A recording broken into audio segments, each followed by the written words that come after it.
Hey everybody, welcome to Cast and Court TV. This is your girl, Miss Public Info, here with the latest and greatest and sometimes hated updates of the most high-profile cases going on around the country. Today we're going to continue our coverage on Cardi B. This is going to be the last update that we give until closing arguments, which are set to resume on September 2nd, which is next week on Tuesday. There will be closing arguments at that time. I'm going to give you the rest of the update from yesterday's hearing. I think court is not in session today for the rest of the week, and they will resume again on Tuesday of next week for closing arguments. But before we get to that, we are going to talk about a love scam. Now, this is always such a horrible topic to talk about because it is the most manipulative thing to happen to anyone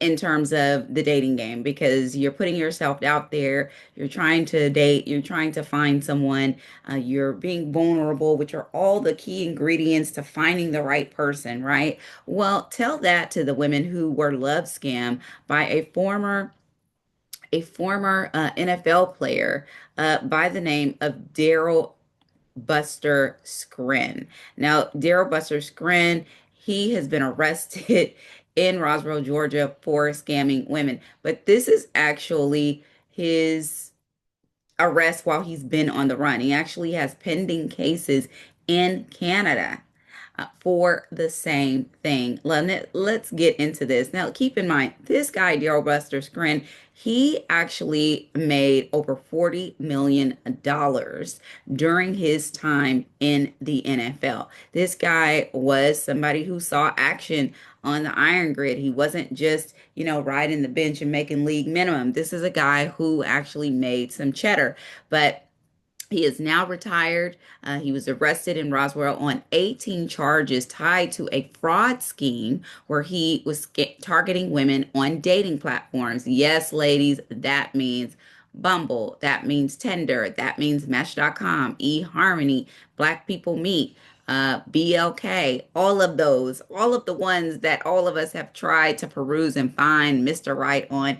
This guy was on there targeting women, and he apparently scammed at least three women out of roughly $300,000. Now, this was all to fund his lavish lifestyle. We're talking about cars, we're talking about property, we're talking about vacations, and there are also more victims out there that may be identified nationwide later on.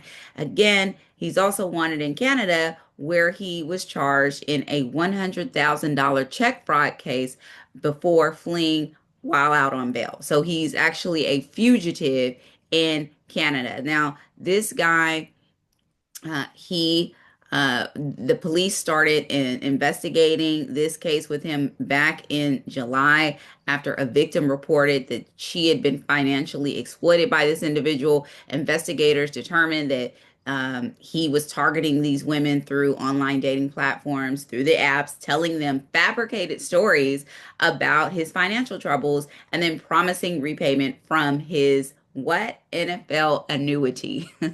Instead, the authorities are saying that he used the money to actually fund Airbnb rentals, travel, and gift cards. Now, the police have identified three victims, three women, one in Wisconsin, one in North Carolina, and a woman in New York, with losses totaling to around $300,000.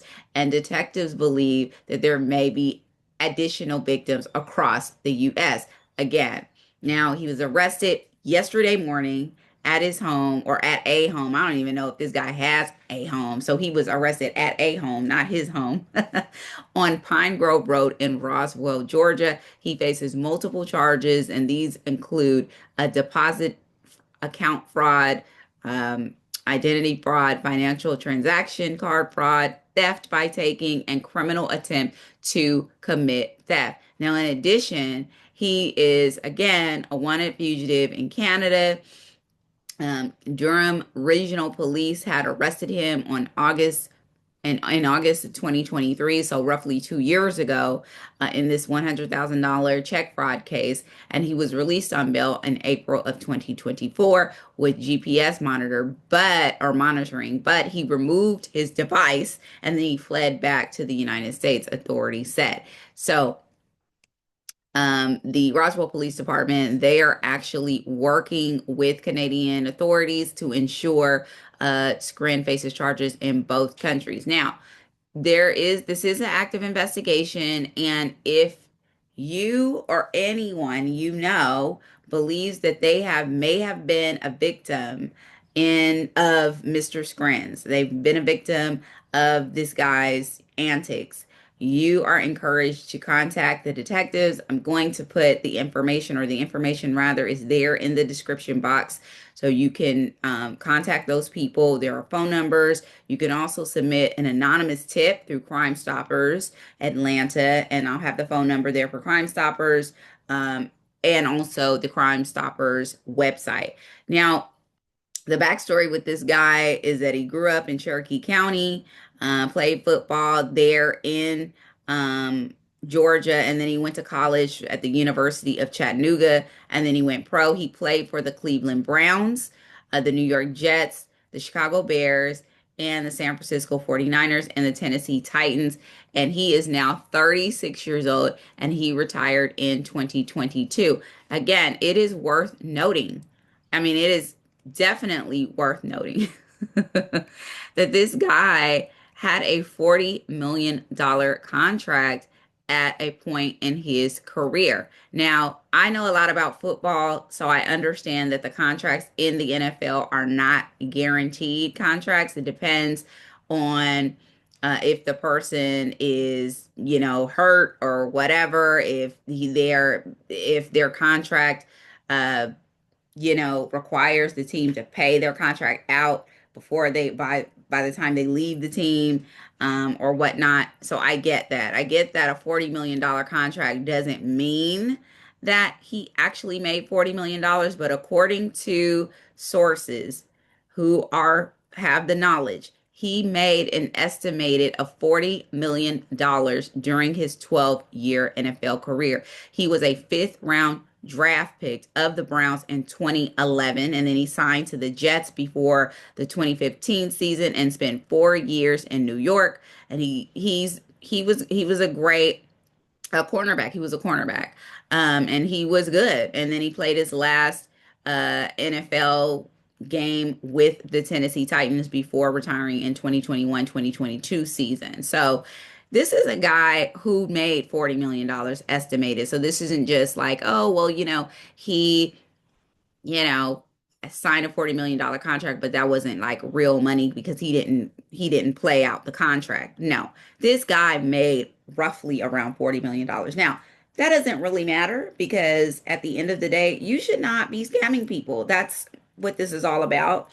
But I'm mentioning that because how can you be someone who made an estimated $40 million over the course of 12 years and literally have nothing now?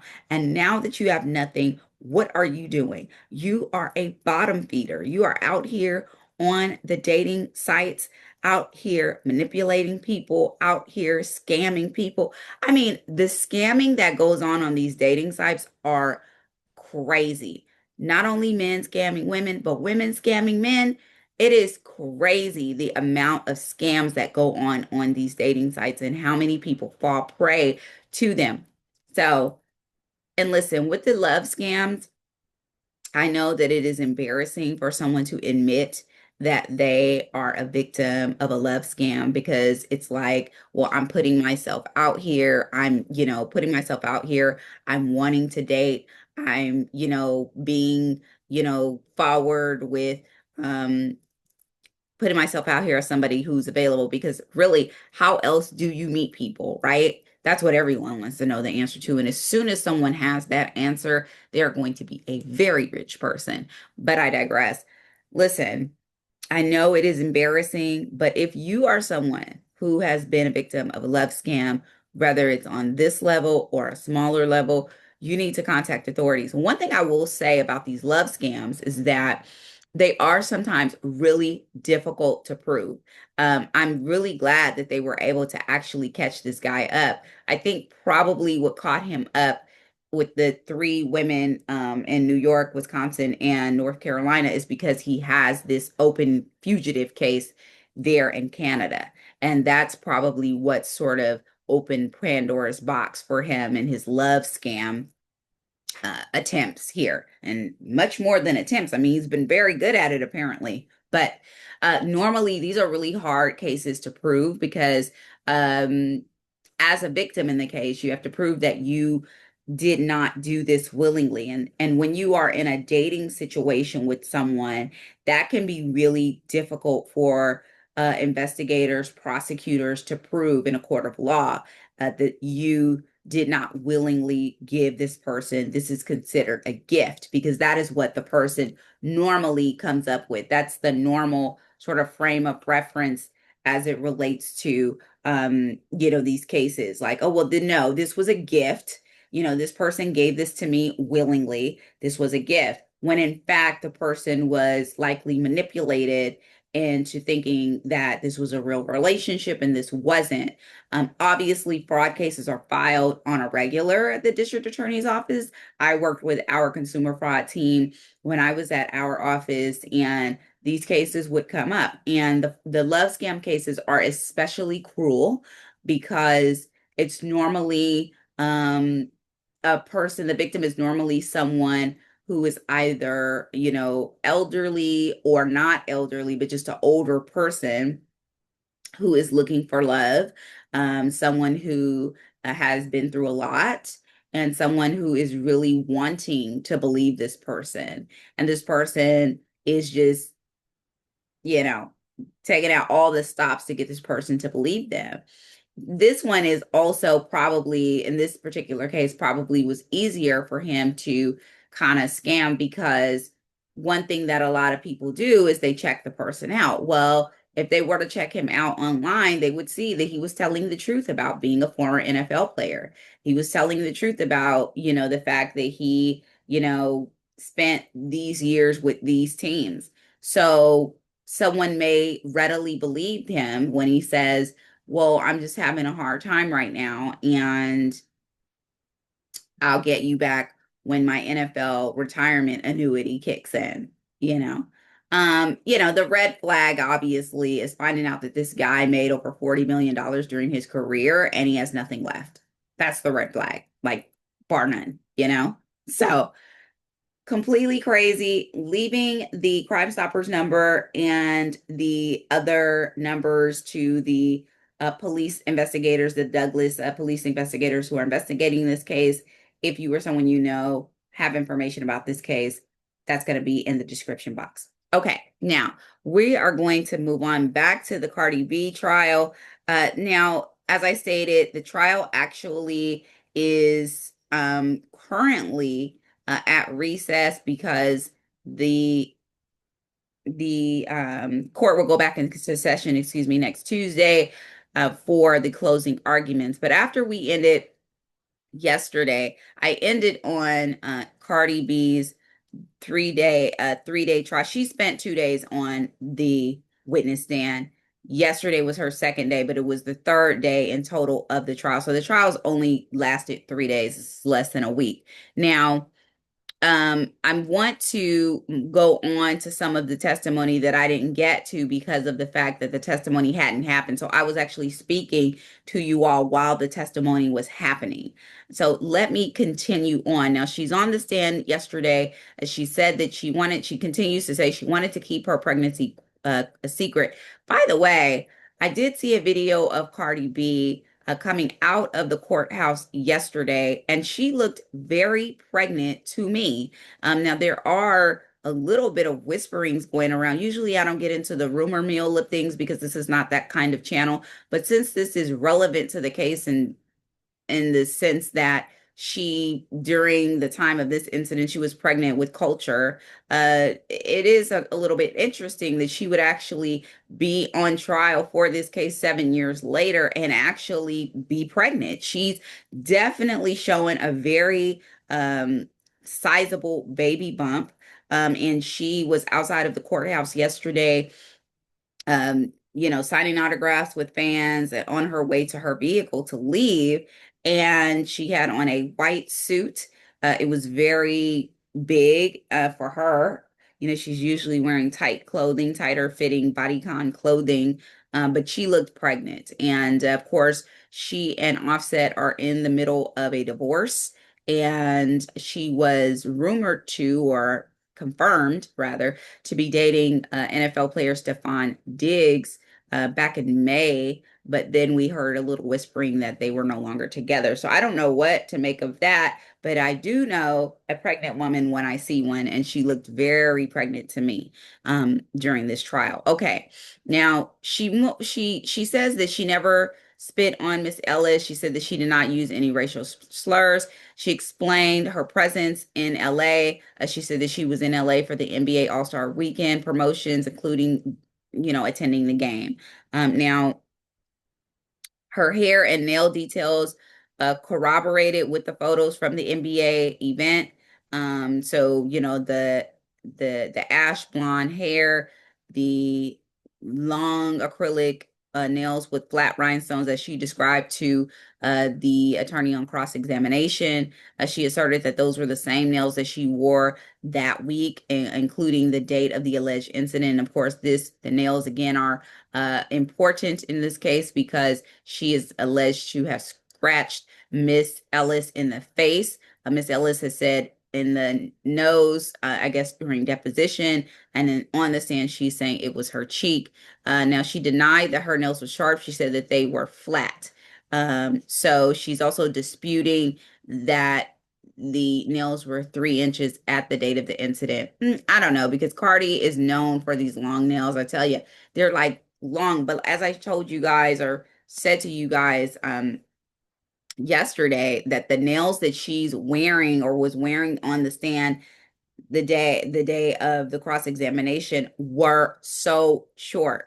Like I mean, they were literally out to here, her nails were. I mean, they were just short. I've never seen her wear her nails that short. So to me, that's her really trying to placate to this jury that I don't wear them that long. But anybody that knows Cardi B knows that she wears her nails long. So that in itself was very interesting to me. Now, James Roseberg, MD, is a psychiatrist who evaluated Miss Amani Ellis for emotional injury back in July of 2023 during a 6-hour session. Now, we're mentioning this because, as you recall, Miss Ellis is suing along with damages and distress and all of that. She's suing also for emotional injury, emotional distress based upon the interaction with Cardi B, Cardi B berating her, fat shaming her, really sort of berating her about her job, her career,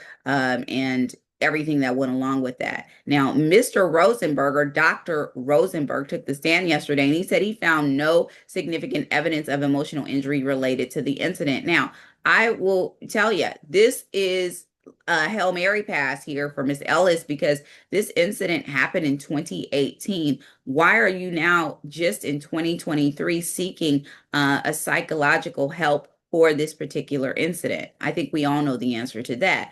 He went on to say that the psych test showed that there were extraordinarily high scores inconsistent with actual psychiatric disorders. These disorders included PTSD and paranoia. Now, the scores suggested fabrication. The doctor is saying that the scores that she gave when he tested her suggested that she was fabricating, exaggerating her symptoms, that these were not actually real. He cited major inconsistencies in her self-reported trauma history and that she had different accounts of the actual situation, incident in both the interview versus the deposition that she gave. Now, compared to real life functioning and travel, she's traveled to Las Vegas, Hawaii, and Mexico during this period of time. They compared the real life functioning and travel to alleged disabling psychiatric symptoms, and they found nothing. Now, on her cross, she admitted that the majority of her work, typically for, uh, I'm sorry, on cross, the doctor admitted that her admitted majority of work, typically for defendants, but recently balanced with plaintiff work. So, essentially, what they're saying is that this is the kind of work that they did. He did psychiatrically on her. These testings that they did is basically based on the work with the work as a plaintiff, not as someone who was seeking care because they went through something that was very traumatic. This basically was based upon her being a plaintiff in this case and needing to get certain results to get the result that she wants for the case, which is to win, obviously. He said that he did not evaluate Cardi B and that it would have been inappropriate since she did not claim a psychiatric injury. And He did not diagnose malingering, and he cannot rule out mild, unrelated emotional issues. So she may have some psychological issues, but they are not related to the incident with Cardi B. And he went on to, Dr. Rosenberg went on to reiterate that the incident is a stressor, but not a trauma. And that's the difference. Trauma is what she's claiming. Stress is stress, but trauma is what she's claiming. Now, who else took the stand was Cardi B's OB, Dr. David Finkel. He is the one whose receptionist stepped in the middle of Miss Imani Ellis and Cardi B at the time of this incident. He delivered his recollection of the events. He said he heard someone outside the office yelling, and that the security guard, Miss Ellis, was involved. He witnessed yelling, finger pointing, flailing, swatting of arms. He said that his receptionist was struck and sustained a minor cut. The receptionist said that she was struck by Miss Ellis. Uh, he goes on to say that he did not see scratches, cuts, or spit on Miss Ellis's face. He did not observe any injuries. He did not see Cardi B hit or swing at Miss Ellis, and he did not hear the specific insults that Miss Ellis is claiming. But he did see Miss Ellis hit his receptionist. Of course, this was inadvertent because she was in the middle of them trying to stop this melee. He said it wasn't a hard hit, but it happened. He described intense yelling from both sides, both Cardi B and Miss Ellis. He clarified that he was not being paid or subpoenaed for his testimony. He then said that he apologized to Cardi B after the incident and noted that she was calm and that she did not complain. And he testified to the credibility of his recollection and office staff's memory. He did not see 3-inch nails on Cardi B that day, he said, which corroborated by habit of her of noticing nail trends. He says he notices nail trends apparently. So, and another thing that I heard him say in this particular case is that he was fighting for this woman, Miss Ellis, to be fired after this incident, which of course she was. So that's it. We're going to wait till Tuesday to see how this all goes out in the wash. But that's it for today, guys. Thanks so much for joining Cast and Court TV. This has been your girl, Miss Public Info. We'll be back tomorrow with more cases, more updates, and more commentary. Until then, stay cool because it's a little warm outside still, guys, and stay out of trouble. Thanks so much, guys. Peace.